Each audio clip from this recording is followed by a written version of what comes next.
To this channel of UKSC official. My name is Khushhali Kachchhi. अगर आप लोगों ने लाइक शेयर सब्सक्राइब नहीं किया है तो कर दीजिएगा, ठीक है। हम लोग करने वाले हैं चैप्टर नंबर 4 सप्लाई में भी ऐसा टॉपिक करने वाले हैं जो आप लोगों ने डिमांड में किया हुआ है, ठीक है। ये जो है इंडिविजुअल टॉपिक्स आपको पूछ सकते हैं। ये हमारा जो है वो लास्ट सेकेंड लेक्चर है, ठीक है। हम लोग लास्ट सेकेंड लेक्चर पे आ चुके हैं ऑलरेडी। और ये जो आपको है वो इंडिविजुअल टॉपिक्स आपको 3 मार्क्स में भी पूछ सकते हैं, ये वाला भी और ये वाला भी। अगर आपकी स्कूल जो है वो 5 मार्क्स में पूछ ले मतलब खुश हो जाना, ठीक है। पेंडे बांटना सब लोगों को, क्योंकि 5 मार्क्स में अगर पूछ ले तो बहुत ही वैसे देखने जाओगे तो उसके कंपैरिजन में दूसरे 5 मार्कर के सामने ये थोड़ा सा छोटा है। 3 मार्क्स के लिए बहुत ही ज़्यादा परफेक्ट है, पर अगर 5 मार्क्स में भी पूछ ले तो अपने को तो फ़ायदा ही है, ठीक है।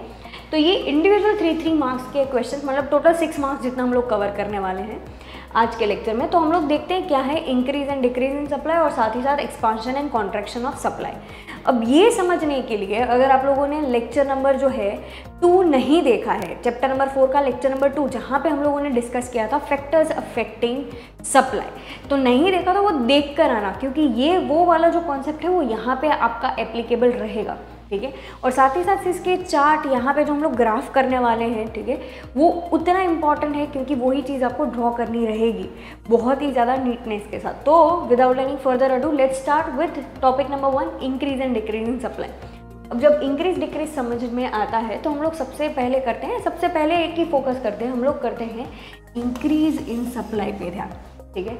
यहाँ पे जो है हम लोग क्या करने वाले हैं, पहले हम लोगों ने जब लॉ ऑफ सप्लाई किया था तब हम लोगों ने किस पे फोकस किया था, प्राइस और सप्लाई के ऊपर, ठीक है। ये दोनों पे हम लोगों ने ध्यान दिया था, प्राइस और सप्लाई।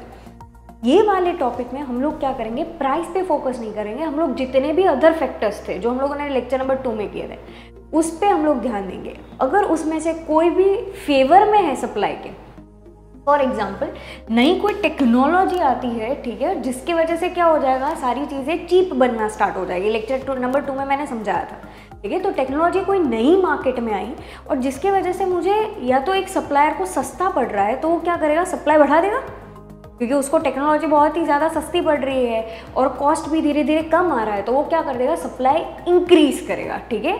तो अब ये वाला जो सिचुएशन है उसमें हम लोग क्या बोलेंगे कि वो फेवर में हुआ है, टेक्नोलॉजी आने से सप्लाई बढ़ी है तो ये फेवर में हुआ है।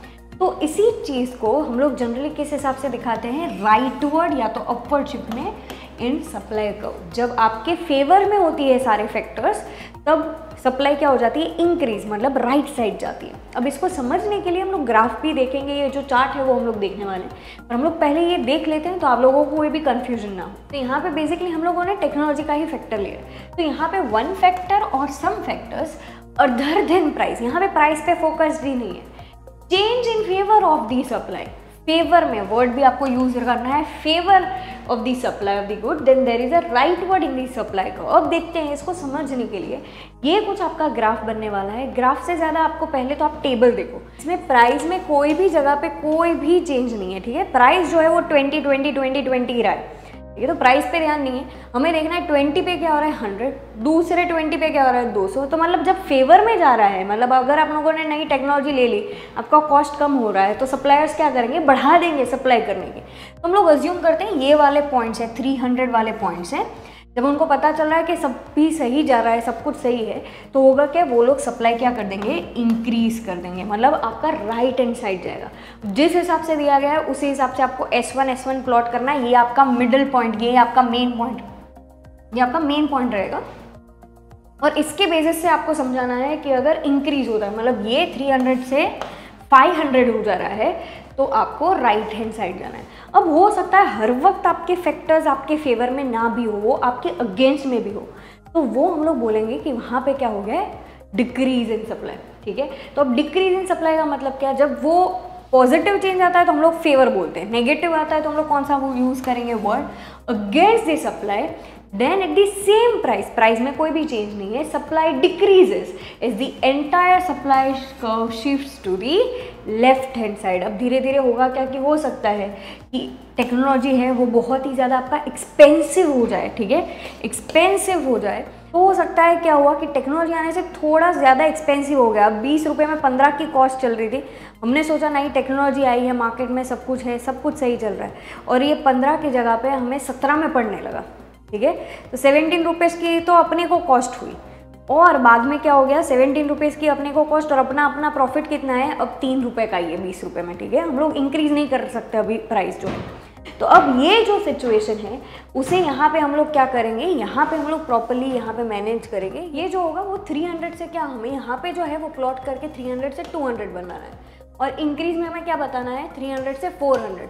उसी हिसाब से आपको सिचुएशन दिखानी है। आप 100 और 500 भी ले सकते हो, बट यहाँ पे जो जिस हिसाब से ग्राफ है आपको उसी हिसाब से आपको पॉइंट प्लॉट करते वक्त यहाँ पे A, यहाँ पे B, यहाँ पे C, आप उस हिसाब से भी कर सकते हो। जब डिक्रीज़ हो रहा है, देखो सोचो टेक्नोलॉजी आने से कॉस्ट ज़्यादा होने लगी 20 रुपये की, अब 200 सप्लाई कर रहे हो तो वो कौन से साइड चला गया, अब यहाँ पे 300 से आप कहाँ पे चले गए, यहाँ पे आ गए 200 पे, तो आपका डिक्रीज साइड चला गया, लेफ्ट हैंड साइड आ गया, ठीक है। तो इस हिसाब से राइट साइड हो तो फेवर में है, लेफ्ट साइड हो तो अगेंस्ट में है, ठीक है। तो increase and decrease in supply. अब यहाँ पे आगे जाते हैं, ऑफ कोर्स यस एक दूसरी चीज़, ये इंक्रीज हम लोग जो है वो टॉपिक इंक्रीज एंड डिक्रीज पर ग्राफ तो दोनों का ही है तो ये भी चलेगा। तो यहाँ पे तो हम लोग ये खाली इरेज कर देते हैं, दोनों का ग्राफ है, ठीक है।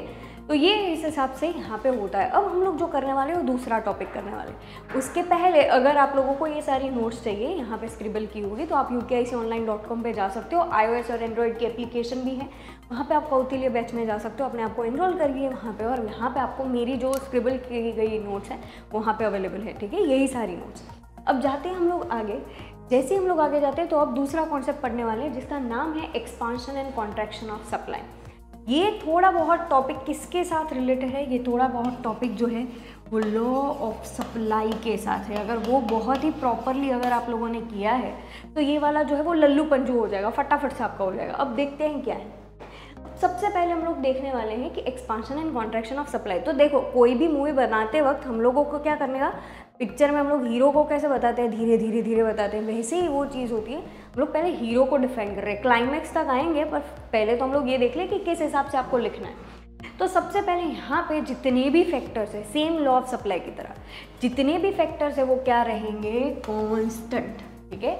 एंड प्राइस इज वेरी, यहाँ पे किस पे फोकस किया जाएगा, प्राइस पे। इंक्रीज डिक्रीज पे किस पे फोकस किया जाता है, फैक्टर्स पे, प्राइस पे नहीं। एक्सपांशन कॉन्ट्रैक्शन पे किस पे फोकस किया जाता है, प्राइस पे, फैक्टर्स पे नहीं, ठीक है। तो यहाँ पे तो जब हम लोग प्राइस पे ही फोकस करते हैं, बाकी सारी चीज़ों को कांस्टेंट कर देते हैं, तो वहाँ पे क्या हो जाएगा, expansion and contraction of supply होगा।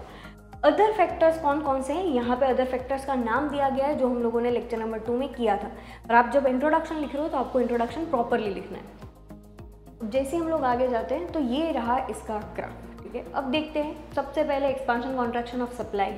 हम लोग देखते हैं एक सबसे पहला पॉइंट देखते हैं कि प्राइस जो है वो चेंज हो रहा है। देखो 50, 60, 70, 80, 90 हुआ। सप्लाई जो है वो 200, 400, मतलब देखो 90 पे 1000 तक अपन पहुंच गए, ठीक है। और 50 जब है तब हम लोग कितना कर रहे हैं, 200 ही कर रहे हैं, ठीक है। तो ये तो हम लोगों ने देखा था प्राइस कम है तब हम लोग क्या करते हैं, सप्लाई भी कम करते हैं, और जब प्राइस ज़्यादा है तब सप्लाई भी ज़्यादा करते हैं। क्यों? क्योंकि उसमें ज़्यादा प्रॉफिट मार्जिन है। तो यही चीज़ को आपको क्या करना है, इसको बहुत ही ज़्यादा प्रॉपरली एक्सप्लेन करना है। एक मिडिल पॉइंट आपको फाइंड करना है, ये वाला हमारा मिडिल पॉइंट रहेगा, ठीक है। तो हम लोगों ने 600 पे ए को यहाँ पे दे दिया है। अब वही चीज़ अगर 600 से हो जा रहा है 1000, तो क्या हो रहा है, मतलब यहाँ पे क्या हो रही है, सप्लाई जो है वो एक्सपांड हो रही है। जब सप्लाई एक्सपांड हो रहा है तो वो राइट हैंड साइड, मतलब राइट वर्ड अपवर्ड साइड जा रहा है। यहाँ पे आपको ये भी मेंशन करना है कि एक्सपांशन हुआ है। अब यहाँ पे वही सेम चीज़, प्राइस जो है वो चला जाता है 70 से 50 तक चला जाता है, तो सप्लाई 600 से 200 चली जाएगी। तो यहाँ पे वापस से आपको ये इस हिसाब से कॉन्ट्रैक्शन दिखाना है और पॉइंट बी कर देना है। ये सेम चीज़ इससे जो होगा उसे बोला जाता है सप्लाई कर्व। यहाँ पे जो होगा वो एस के नाम से, और यहाँ पे जो है एक्सपांशन कॉन्ट्रैक्शन खत्म हो जाता है, ठीक है। मिलते हैं हम लोग जो है नेक्स्ट लेक्चर में, लेक्चर नंबर 7 में, बहुत ज़्यादा IMP टॉपिक के साथ। यहाँ तक अगर आप लोगों ने ये वीडियो देख लिया है तो प्लीज़ नीचे सप्लाई करके खाली सप्लाई आप लोग टाइप करो, तो मेरे को पता चले आप एंड तक ऐसा प्रॉपरली पूरा देखते हो, ठीक है। मिलते हैं हम लोग नेक्स्ट लेक्चर में, तब तक के लिए एवरीवन बाय बाय। क्या बोल रहे हो? बच्चे YouTube के वीडियो देखने से अच्छा Instagram पे जाते हैं फ्रेश होने के लिए, और तब भी मुझे फॉलो नहीं करते। ये सच है। जल्दी से जाओ Instagram पे, फ्रेश ही होना हो तो कंटेंट को, एजुकेशन और एंटरटेनमेंट दोनों को साथ में देखो, और फॉलो करो मुझे Instagram के ऊपर।